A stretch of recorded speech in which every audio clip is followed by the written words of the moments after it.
Esiet sveicināti. Un vispirms liels paldies NEPLP un īpaši Aurēlijai par drosmi uzņemties īstenot un arī iegūt finansējumu šim tik ļoti vajadzīgajam un tik ļoti gaidītajam pētījumam.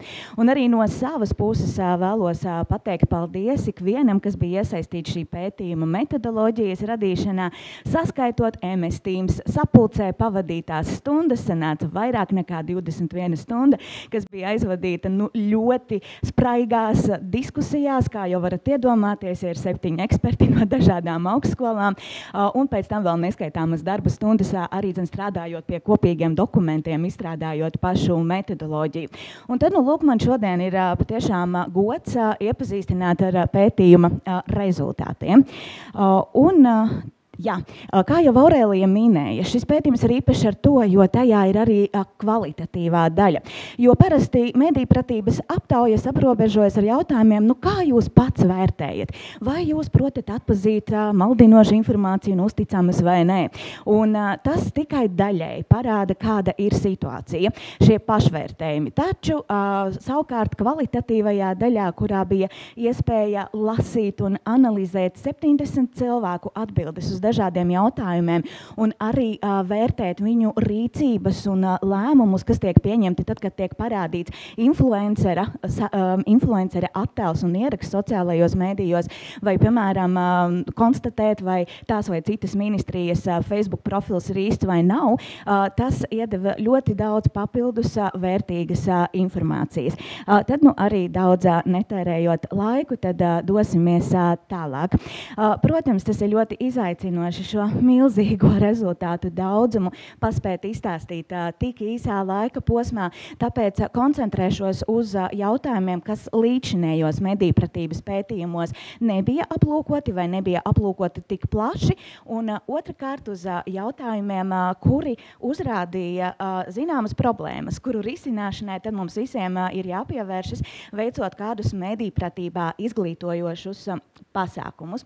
Un sāksim ar statistiku mazliet, ar tehnisko prasmju pašvērtējumu. Un lūk, viens no jautājumiem, ko tad respondenti aptaujā, kā redzams, 1556 pieklājīgs skaits ar respondentiem, ko tad respondenti prot izdarīt bez citu palīdzības. Un šeit mēs redzam, ka tas trīsstūris eglīte vai apgāstā piramīda, kā mēs to saucam, arī samazinās uz leju, jo vairāk sarežģītākas prasmes tiek norādītas, jo mazāks skaits ar iedzīvotājiem atzīst, ka bez citu palīdzības prot tās īstenot. Ja, piemēram, uzrakstīt īziņu prot 91%, nav arī lielu problēmu uzņemt attēlu vai uzņemt video vai pārsūtīt attēlus vai video. Tad, kad mēs nonākam jau pie konkrētu programmu lietošanas, lai rediģētu attēlus vai apstrādātu tekstu kaut vai MS Word formātā, tad mēs redzam, ka šīs prasmes jau piemīta daudz mazākam skaitam iedzīvotāju. Un, protams, saskaņā ar šā brīža aktualitātēm ir jautājums arī par mākslīgā intelekta rīku izmantošanu, un šeit 26,5% norāda, ka prot to izdarīt. Bet tad, kad mēs paskatīsimies, ko tad ir darījuši pēdējā gada laikā, tad vairs tikai 19% ir minējuši, ka tā tad ir izmantojuši mākslīgā intelekta rīkus. Un vienlaikus jānorāda, ka 6% no šiem respondentiem ir atzinuši, ka neprot neko no šīm uzskaitītajām prasmēm. Ja mēs nonākam jau konkrētāk un vaicājam, kas ir darīts pēdējā gada laikā tiešsaistē, tad redzam, ļoti aktīvi tiek izmantoti sociālie mēdīji, arī interneta bankas pakalpojumi, kas ir pozitīvi, tiek lasīti ziņu portāli, lai uzzinātu par aktualitātēm politikā un sabiedrībā. Par pilsonisko līdzdalību esam mazliet kūtri, tikai nepilna 5. daļa norādījusi, ka ir parakstījusi kādu iniciatīvu tiešsaistē, un te arī tikai 19% pēdējā gada laikā ir izmantojuši kādu mākslīgā intelekta rīku. Vēl mazliet turpināšu jūs nogurdināt ar diagrammām, bet tādu nebūs daudz. Un tad, ja mēs paskatāmies tieši griezumā par dažādām sabiedrības grupām, mazākumtautības jaunieši un seniori, tad mēs redzam, ka seniori dažos punktos apsteidz jauniešus, Un, piemēram, tā ir internetbankas izmantošana, un šeit to var skaidrot tā, ka tie jaunieši, kuri pētījumā jaunākajā grupā bija sākot no 15 gadu vecuma, iespējams paši to vēl nedara, jo to veic viņu tuvinieki. Un seniori arī vairāk nekā jaunieši lasa ziņu portālus, lai uzzinātu par aktualitātēm. Un savukārt, ja mēs skatāmies uz mākslīgā intelekta rīku izmantošanu, tad tur gan tā plājasa parādās ļoti izteikta. Tur pašā apakšā mēs redzam, ka jaunieši, protams, jau mākslīgo intelektu izmanto daudz biežāk, salīdzinot ar senioriem, tikai 3,4% ir norādījuši, ka viņi pēdējā gada laikā šādu aktivitāti tiešsaistē ir veikuši. Un pāriesim pie sociālo mediju lietošanas. Šeit lielu pārsteigumu nav. Mēs redzam, ka līderos ir YouTube, Facebook. Mani varbūt nedaudz pārsteidza tas, ka TikToks ir apsteidzis Instagramu. Mēs redzam 55% iedzīvotāju, proti tie, kuri lieto internetu, lieto TikToku, Instagramu 45%, Telegrams ar 30%, un savukārt Twitter telpa, jeb tagad platformā X un Draugiem LV, tiem ir aptuveni 1/4 daļa no Latvijas interneta lietotājiem. Un tad, kad paskatāmies nedaudz detalizētāk, tad mēs redzam, ka jauniešu auditorijā, jā, TikTok ir viens no populārākajiem, bet es ļoti ieteiktu aizmirst stereotipu, ka TikToks ir tikai jauniešu sociālais mēdījis, jo mēs redzam, ka 27,5%, gandrīz 28% no senioriem TikToku sauc par savu sociālo mediju. Un to mēs varam redzēt arī interviju daļā, kur seniori 70 gadu vecumā stāsta, ka vienlīdz bieži lieto gan Facebooku, gan Draugiem LV, gan TikToku. Daļa pat arī prot nosaukt riskus, kas ar to ir saistīti. Un savukārt, ja skatāmies mazākumu tautību griezumā, tad ir YouTube, Facebook, un arī Telegram starp populārākajiem un, protams, arī TikToks. Runājot par sociālo mediju lietošanas paradumiem, intervijās ir redzams, ka daļa no tiem, kas lieto sociālos medijus, sevi devē kā tādus pasīvos lietotājus, ka tikai lasa vai skatās un paši neiesaistās diskusijās un komentē maz. Šeit kāda sieviete 56 gadu vecumā gan ir ļoti skaidri definējusi, kādiem nolūkiem viņi izmanto šo sociālos mēdījus. Kad labs noskaņojums lieto Instagram, kad gribas strīdēties, lietoju Facebook. Šeit gan ironiski mazliet jāpiebilst, ka viņa droši vien vēl nav atklājusi platformu X, kur ir arī tādas diezgan karsta diskusiju vide.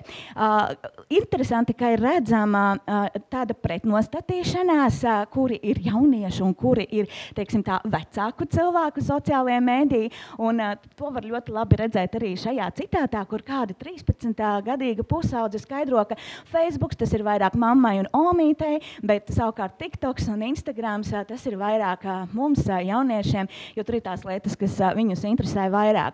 Un cilvēki intervijās ļoti skaidri spēj definēt, kāpēc viņi izmanto katru sociālo mēdīju. Ļoti skaidri nosauc lietas, tajā sociālajā mēdījā es daru to, tajā es eju darīt kaut ko citu. Un tas ir ļoti labi, jo cilvēki apzinās, ko katrs sociālais mēdījis viņiem spēj piedāvāt un sniegt. Ja skatāmies mazliet tādā problēmu griezumā, tad nav pārsteigums. Un droši vien jūs arī savā ģimenē vai draugu lokā esat novērojuši, ka lai gan sociālajos mēdījos parasti 13 gadi, kā reģistrēšanās slieksnis, tad daudz jaunāki bērni jau 9, 10, 11, 12 gadu vecumā ir sociālajos mēdījos, tos lieto diezgan aktīvi, taču, kā rāda intervijas, ir diezgan bieži sastapušies ar tādām vai nu biedējošām vai riskantām situācijām, kad viņus uzrunā sveši nepazīstami cilvēki, tiek sūtītas vēstules, aicinājumi doties uz kādām ārzemju interneta lapām, lai kaut kur ielogotos vai piedalītos kādās izlozēs. Un arī jaunieši paši atzīst, ka sociālajie mēdīji ir kļuvuši par atkarību, un arī, kā šis 18-gadīgais jaunietis definē, viņš arī apzinās, ka tādu īso video skatīšanās bojā spēju noturēt uzmanību, bet viņš tik un tā turpina šos īsos video, jeb reels patērēt, jo tas ir tas piesaistošais satura veids. Un Iedziļināsimies jau atsevišķos temata tādos aspektos, un es sākšu ar jautājumu, kura rezultāti mani pašu iespējams pārsteidza visvairāk. Jo te ir cieši saistīti arī ar mūsu visu drošību un ar rīcību un uzticēšanos informācijas kanāliem potenciālās krīzes situācijās. Un kā jau Aurēlija minēja, šajā pētījumā kvalitatīvajā daļā respondentiem intervētajiem tika rādīts piemērs, ekrāna uzņēmums no aizsardzības ministrijas Facebook profila. Tas bija reāls ekrāna uzņēmums, kuram varēja redzēt uz to brīdi aktuālo titulu attēlu, profila bildi, pirmās ziņas virsrakstu un arī sānu daļā kontakta informāciju. Un, lai gan šīs profils ekrāna uzņēmums bija reāls, daļa intervēto nevarēja noteikt, vai tas ir īsts, un vēl daļa uzskatīja, ka tas ir safabricēts.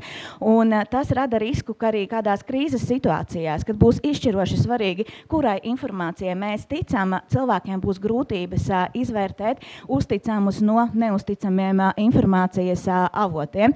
Un tas, kas cilvēkus mulsināja visbiežāk, ir šī e-pasta adrese.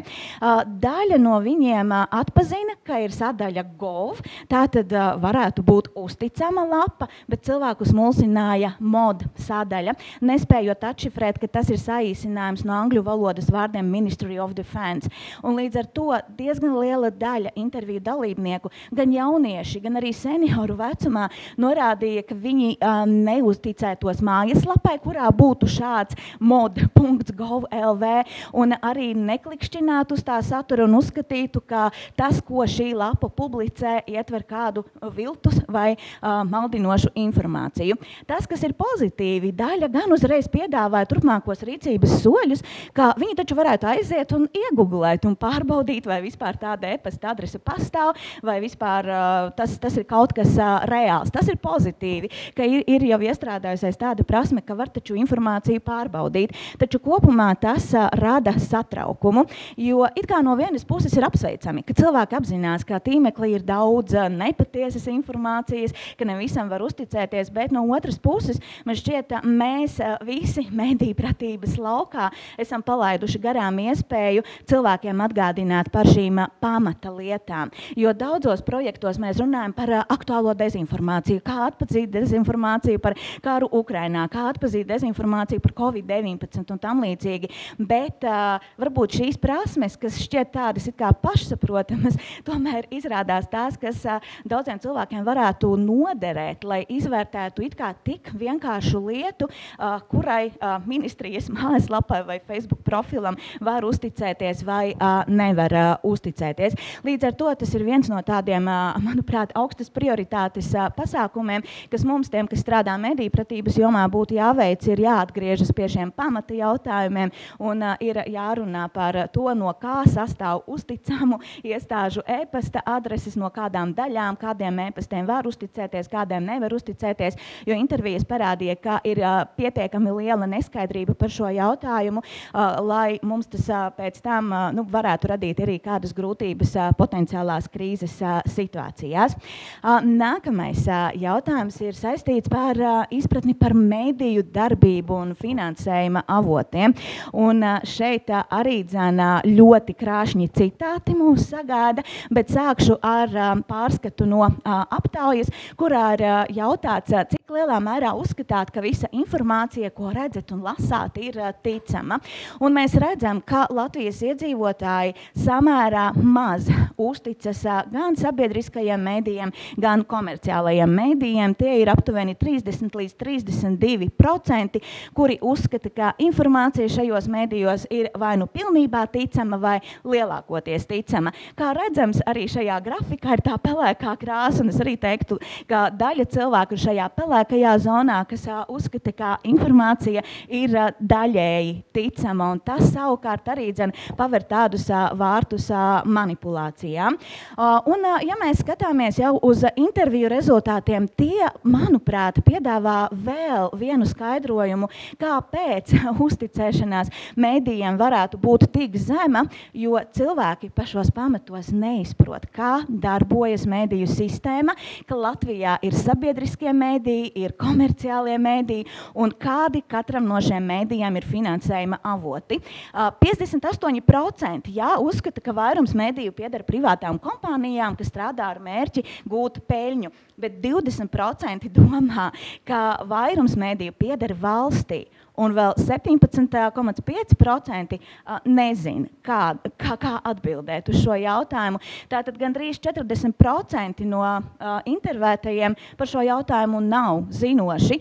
Un arī interviju atbildes liecina par tādu diezgan lielu sajukumu, jo, piemēram, pie mēdījiem tiek nosauktas arī ministriju mājaslapas, kas ir pavisam cits informācijas kanāls. Mazliet neizbrīna tas, ka tiek minēti pašvaldību informatīvie mēdīji, kas arī ilgstoši ir mēģinājuši imitēt laikrakstus, taču redzam, ka cilvēkiem nav skaidra tā robeža, kas ir mēdījis, kas finansē mēdījus, kā tie darbojas.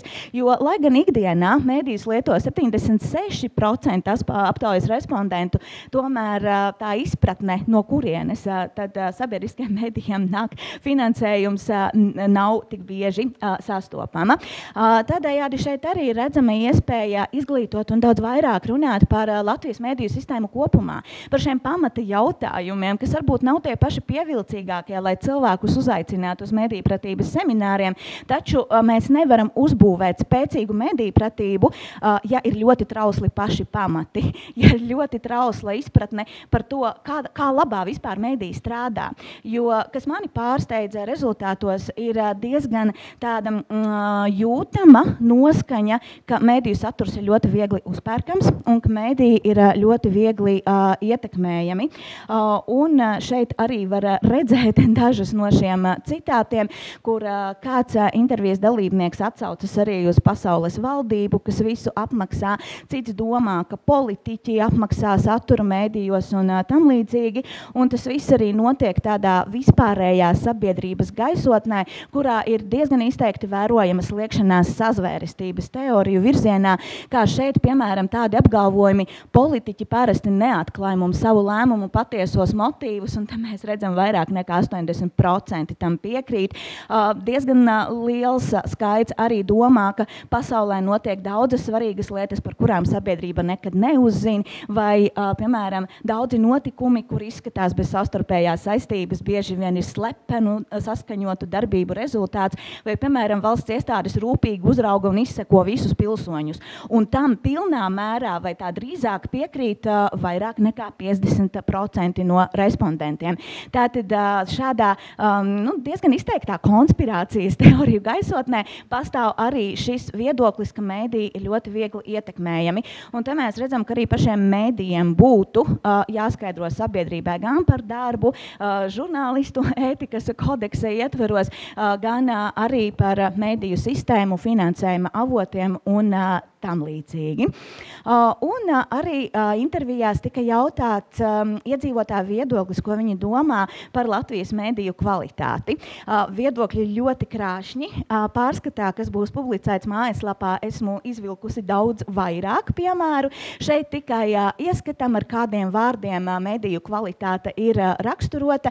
Un jāteic, ka dažos gadījumos cilvēki ir ļoti izsvērti, piedāvājuši gan pozitīvos piemērus, gan negatīvos piemērus, saucot noteiktus mēdīju nosaukumus, bet nereti lasotās atbildes šķiet, ka tas viedoklis ir balstīts vai uz kādu vienu negatīvu piemēru, vienu gadījumu, vai kopumā tādām diezgan šaurām zināšanām par to, kā darbojas mēdīji. Nu, piemēram, viens no pārmetumiem izskanēja, ka ziņas nav interesantas, bet vai ziņām un ziņu pārraidēm primārais uzdevums vispār ir būt interesantām.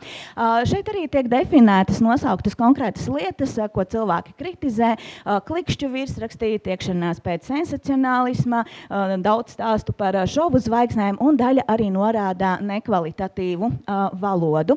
Un iespējams tas arī izskaidro tos rezultātus par uzticēšanos mēdījiem, jo interviju atbildes parāda, ka liela daļa uzskata, ka mēdīji nedarbojas tik kvalitatīvi, cik varētu. Šeit daļa no atbildēm redzams apakšējās atbildēs, ka cilvēki arī salīdzina ar BBC, ar The New York Times, taču jāņem vērā, ka mums ir atšķirīgs vispār tirgus lielums, atšķirīgas mēdīju iespējas, bet kopumā var teikt, ka daļai arī šķiet, ka ir labi 8 balles no 10, un man arī tikšu tūlīt atpakaļ uz iepriekšējo slaidu, man šķiet ļoti latviska atbilde vidēji normāli, neteikšu ne labi, ne slikti. Tas diezgan bieži arī ir minēts. Jau iepriekš norādīju, ka cilvēkiem ir diezgan liela neskaidrībā, kā finansējumu iegūst mēdīji Latvijā. Mazliet skaidrāk ir par to, kā pelna sociālie mēdīji. Un ir skaidrs, ka tas notiek no reklāmām, bet tad, kad pajautā detalizētāk, kas tad īsti iegūst to naudu, influenceris vai sociālais mēdījis, tad cilvēkiem ir diezgan miglains priekšstats, lai gan sociālos mēdījus no visiem interneta lietotājiem nelieto tikai 2%, tomēr tikai neliela saujiņa no visiem sociālo mēdīju lietotājiem prot kaut vispārīgiem vārdiem izskaidrot, kā tad notiek finanšu plūsma un aprite sociālajos mēdījos. Daļai tas paliek tāda kā 10 gadus veca bērna skaidrojuma līmenī. YouTube, kad video paliek populārs, tev dod naudu. Šāds ir viens no biežākajiem skaidrojumiem, bet ir arī ļoti daudz cilvēku, kuri norāda, ka par šo tematu vispār nav priekšstata. Un nākamais mēs pārējām jau uz konkrētu piemēru, un intervijas dalībniekiem tika rādīts ekrānu uzņēmums no influenceres Evelīnas Pārkeres Instagram konta, kurā redzams, kā viņa atrodas sporta zālē. Viņa ir norādījusi, ka tātad atrašanās vieta noteikti sporta zāle, tur ir pievienota fotogrāfija un aicinājums izmantot kodu, lai ar atlaidi iegādātos proteīna pulveri. Un cilvēkiem tika jautāts, ko viņi var komentēt par šo attēlu.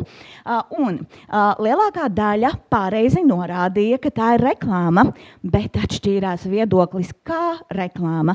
Sporta zāles reklāma, sporta apģērba ražotāja reklāma, veselīga dzīvesveida un vingrošanas reklāma vai beigās šī proteīna pulvera reklāma, kuru daži cilvēki, tostarp vērīgie, bija gan jauniešu, gan senioru auditorijā, tomēr pamanīja, ka tur ir tas atlaides kods tam pulverim.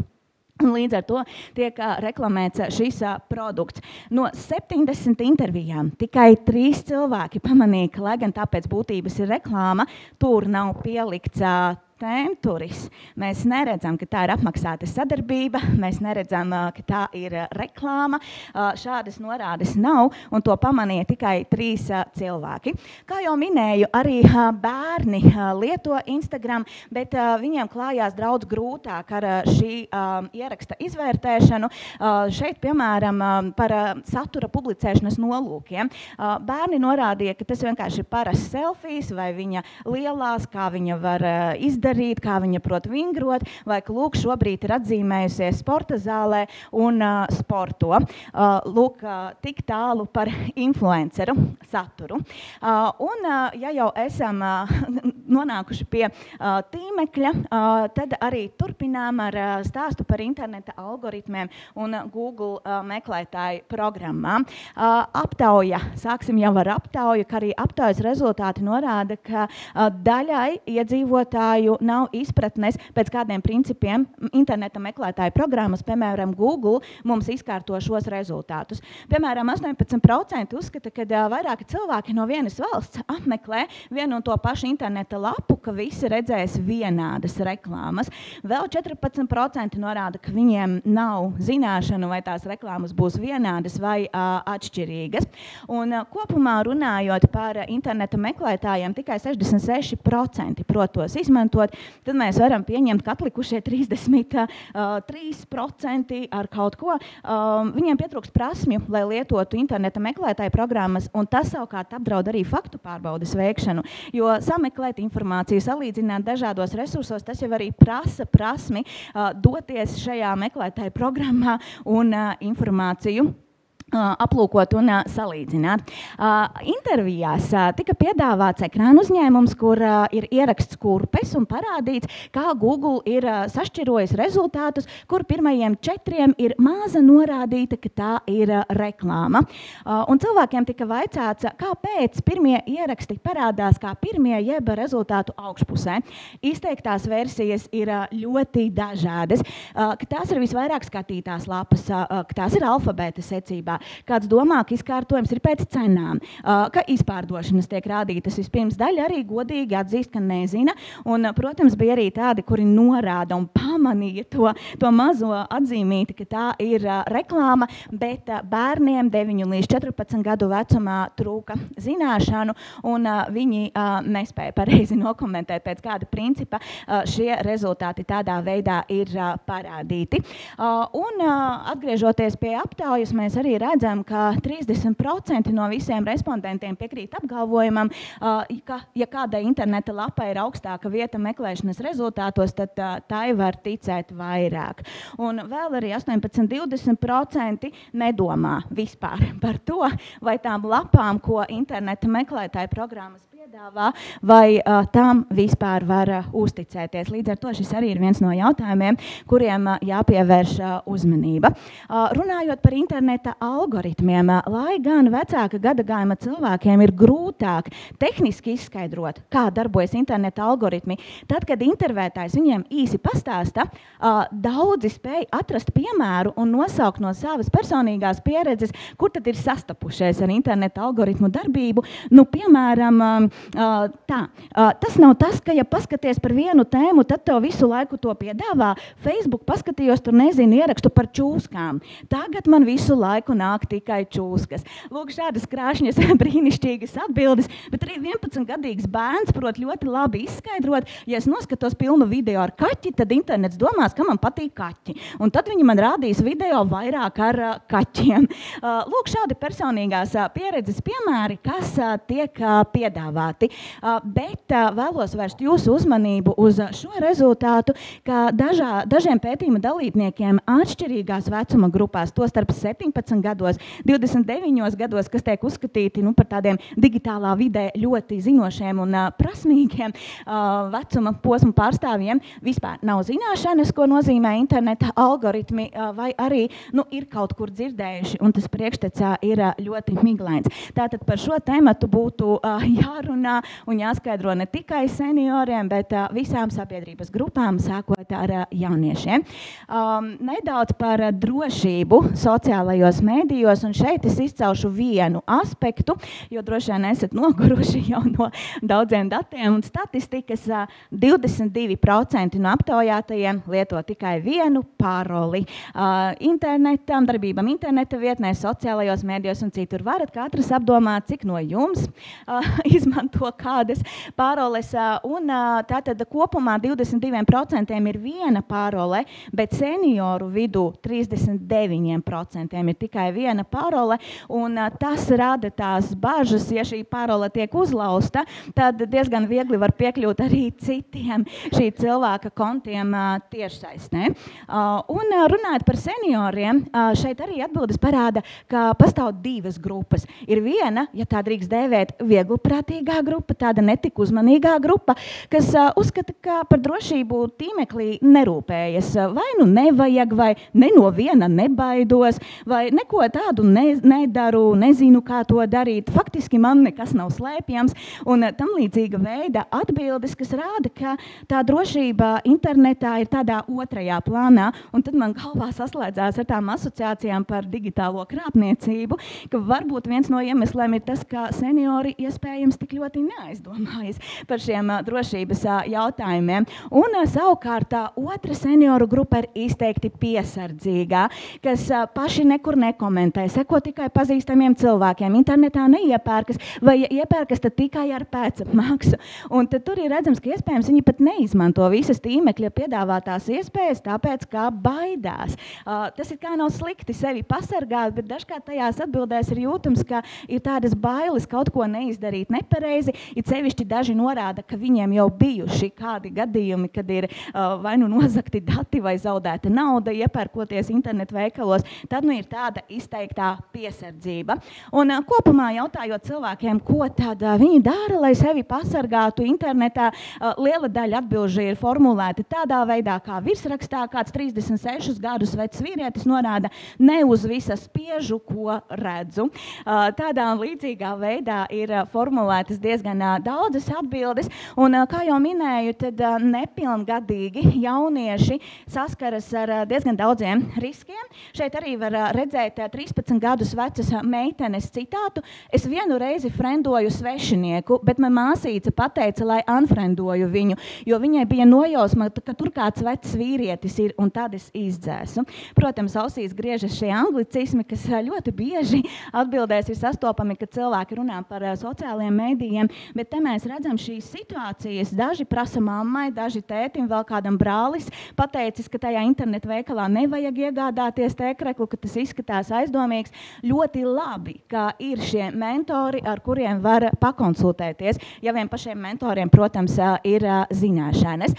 Un jau tuvojoties noslēgumam, viens tāds plašais temats bija par vārda brīvību, anonimitāti un cenzūru. Vairāku jautājumu kopums, ko cilvēki domā par anonimitāti internetā, vai to izmanto, kāpēc to vajadzētu saglabāt, kad drīkst kaut ko cenzēt un tam līdzīgi. Un te mēs redzam, ka cilvēki apzinās gan pozitīvos ieguvumus, gan arī riskus. Minēta vairākās atbildēs gan naida runa, gan agresivitāte, gan konflikti, bet tas, kas man raisa pārdomas, ka ir daļa cilvēku, kuri uzskata, ka Latvijā nav demokrātija pilnā apmērā, jo pastāv risks, ka viņu viedoklis var tikt cenzēts, ja kaut ko uzrakstīsi nepareizi, pēc tevis atnāks un aizturēs un apcietinās, un to izsaka gan cilvēki, kuri lieto latviešu valodu, gan tie, kuri lieto krievu valodu.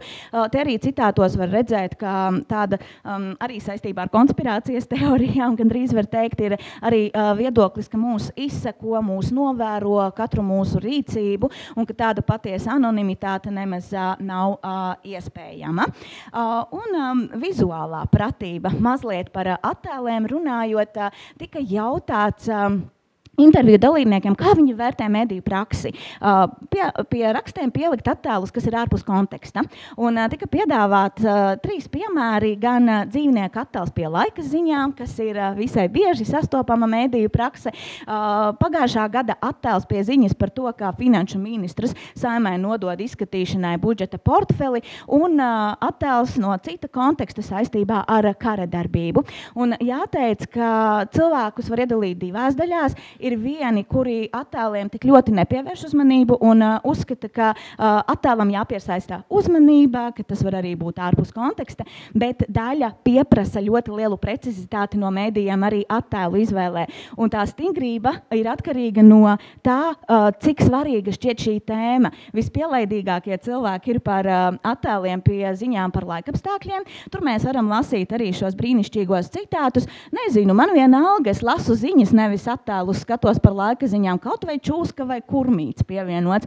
Kāds 13 gadus vecs bērns norāda, ka jā, ja sunītim karsti, tad var pielikt arī sunīša bildi, bet ka tas viņam atgādina bērnu prezentācijas skolās.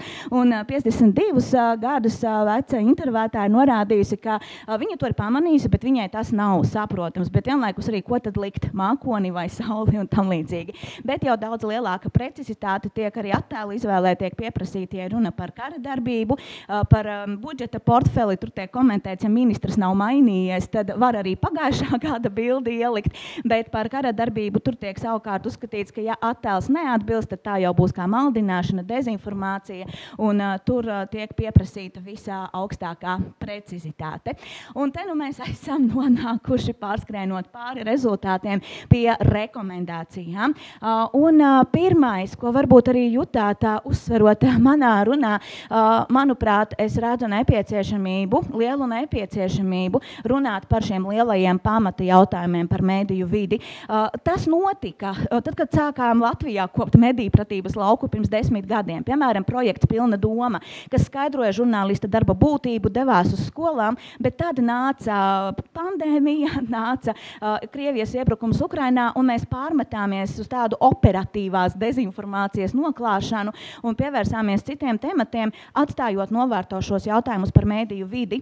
Un iespējams pie tā daļai vainojums ir arī tas burbulis, jo atrodoties ikdienā starp cilvēkiem, kas strādā ar medijiem, kas strādā medijpratības jomā, studentiem, kas studē medijus, tad ir tā sajūta, ka tas taču ir pašsaprotami. Bet intervijas parādīja, ka nav pašsaprotami. Lielai daļai Latvijas cilvēku ir visai miglains priekšstats par mediju sistēmu, mediju darbību, arī žurnālistu ētikas kodeksiem, jo 40% no respondentiem uzskata, ka mediju īpašniekam ir pilnīgi pieļaujami noteikt, par ko ir jāraksta žurnālistiem. Tātad gandrīz puse no respondentiem normalizē spiediena izdarīšanu uz žurnālistu darbu, uz redakcionālo neatkarību. Tādējādi šie ir tie tādi lielie jautājumi, kuriem arī būtu jāpievēršas, lai tie mūsu medijpratības pamati būtu spēcīgi arī par vārda brīvību, par tiešsaistes anonimitāti un citiem tematiem. Otrs temats ir saistībā ar ziņu pratību, kā tiek atlasītas, veidotas un izkārtotas ziņas, jo, piemēram, 27% un aptaujas respondentiem uzskata, ka ziņu izkārtojums portālā vai, piemēram, televīzijas programmā ir nejaušs.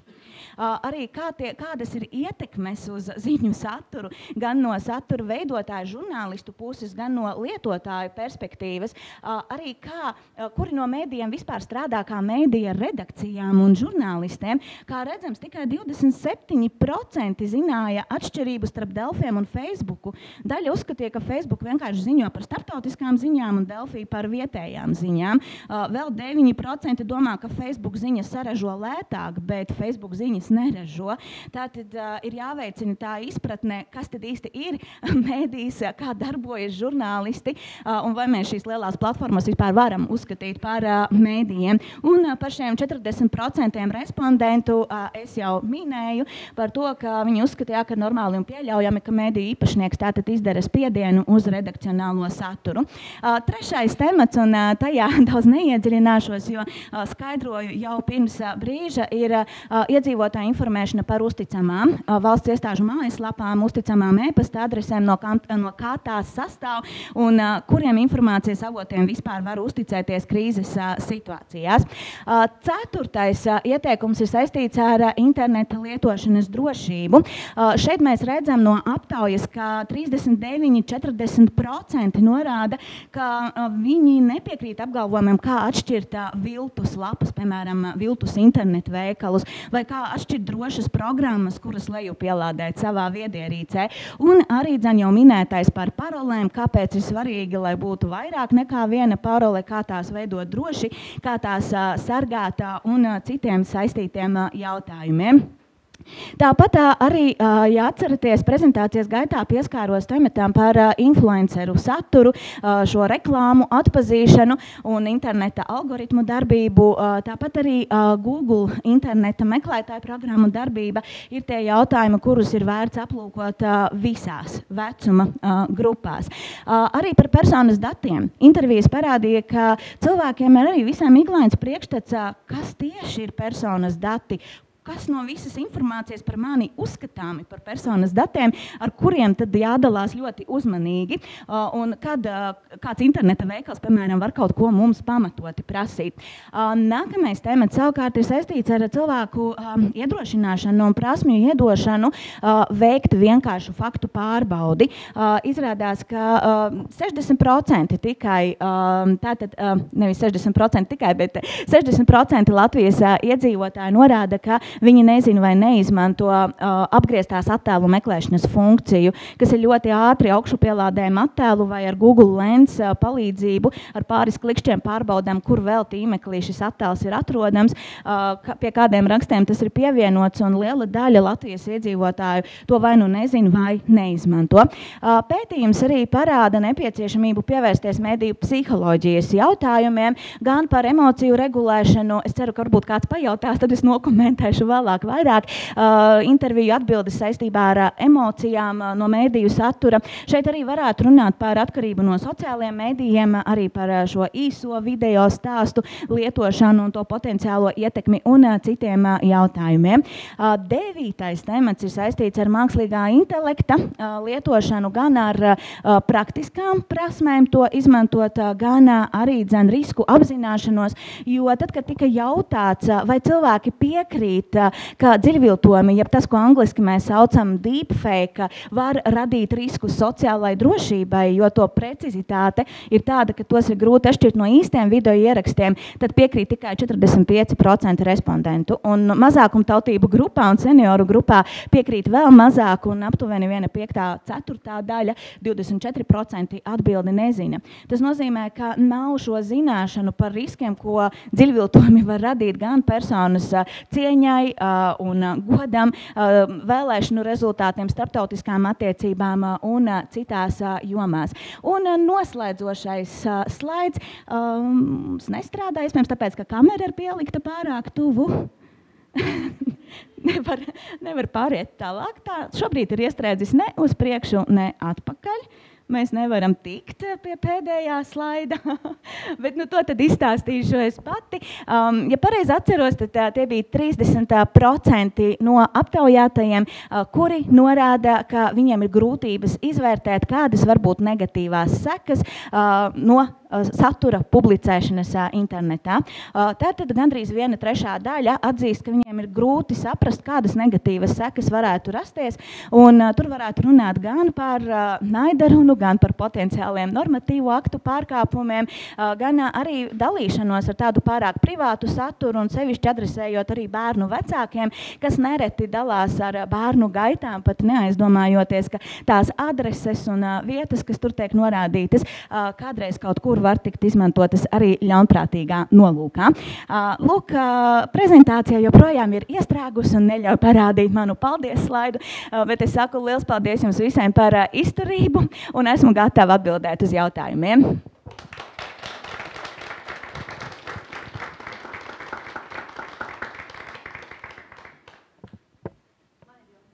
Jā, lūdzu.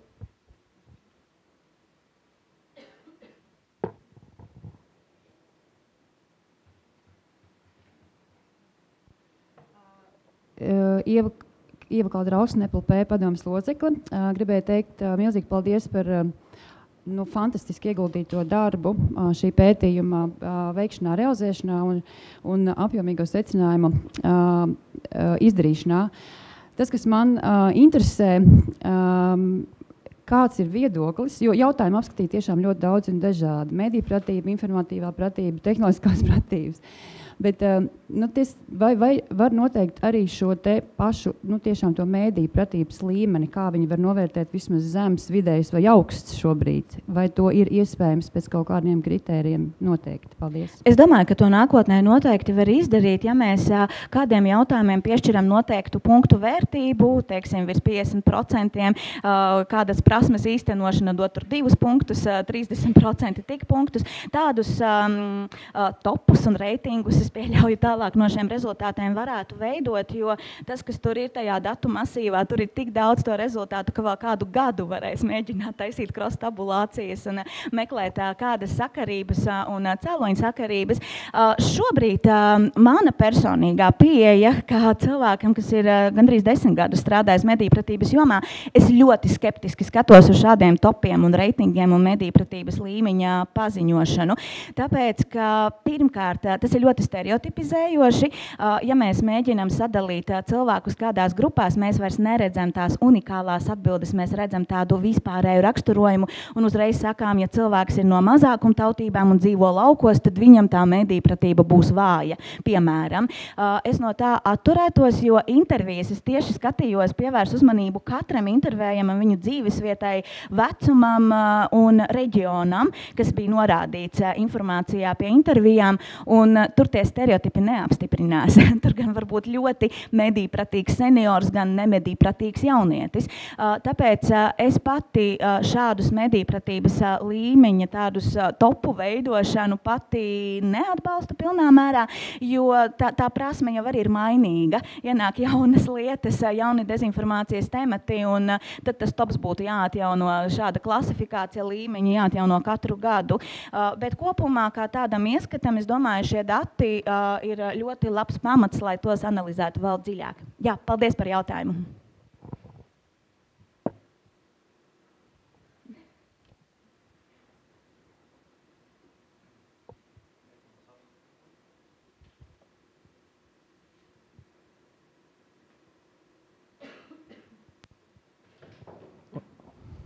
Edmunds Apslons, sabiedrisko mediju ombuds. Jūs tikko kā teicāt, ka tie stereotipi neapstiprinās, bet ļoti labi, ka iestrēga prezentācija, jo te tie stereotipi tomēr parādās, un tās ir tās divas problemātiskās grupas. Viena ir seniori 65+,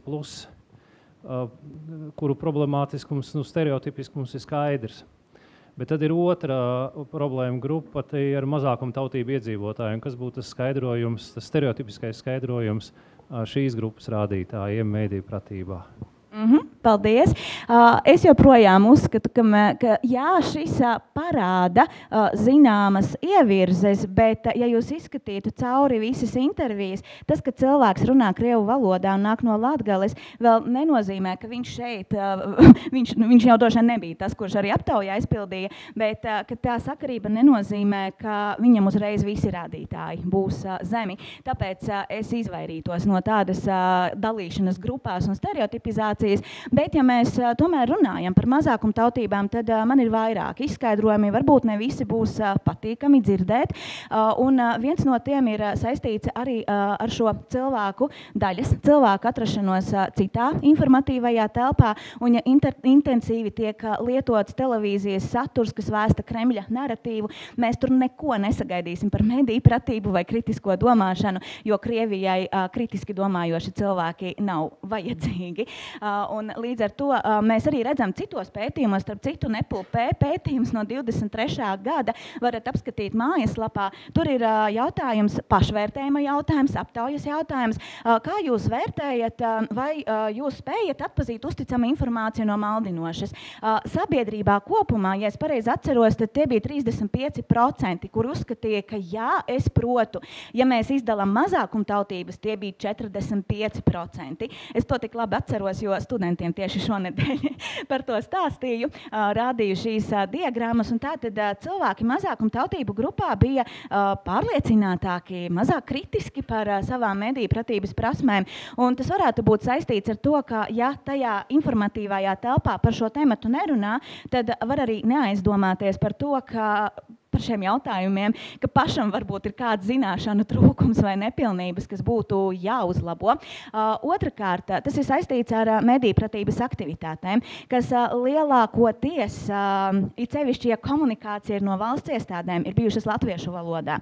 Un tikai pateicoties mūsu starptautiskiem partneriem, kā piemēram agrāk AIREX vai Britu padomē vai vēl citi, kuri īsteno projektus un dodas uz pierobežu, uz Daugavpili un runā ar senioriem, viņi to dara krievu valodā. Es saprotu, kāpēc valsts iestādes komunicē latviešu valodā. Tas ir absolūti saprotami, bet no otras puses, vai cilvēki, kuriem būtu tik būtiski šī zināšanas iegūt, vai viņi nāk uz šiem semināriem. Un tad tās nevalstiskās organizācijas ir tās, kuras aizpilda to robu, bet viņu aktivitātes ir ļoti fragmentāras, tā nav regulāra sistēma, un mums ir jādomā, kā tad sasniegt tos cilvēkus Daugavpilī, Zilupē, Kārsavā, citur pierobežā, kuri uz semināru, medijpratības semināru latviešu valodā visticamāk neatnāks.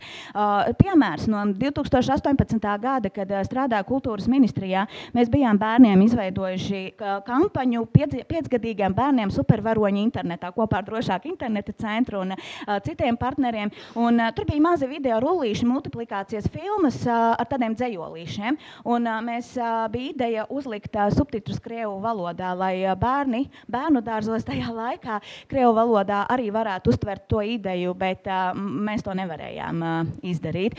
Un tas iespējams, arī šī tāda skarbā atbilde varētu būt viens no skaidrojumiem, kāpēc mazākumtautību grupa ir mazāk zinoša par šiem jautājumiem, jo vienkārši saturs medijpratībā līdz viņiem neaiziet. Paldies!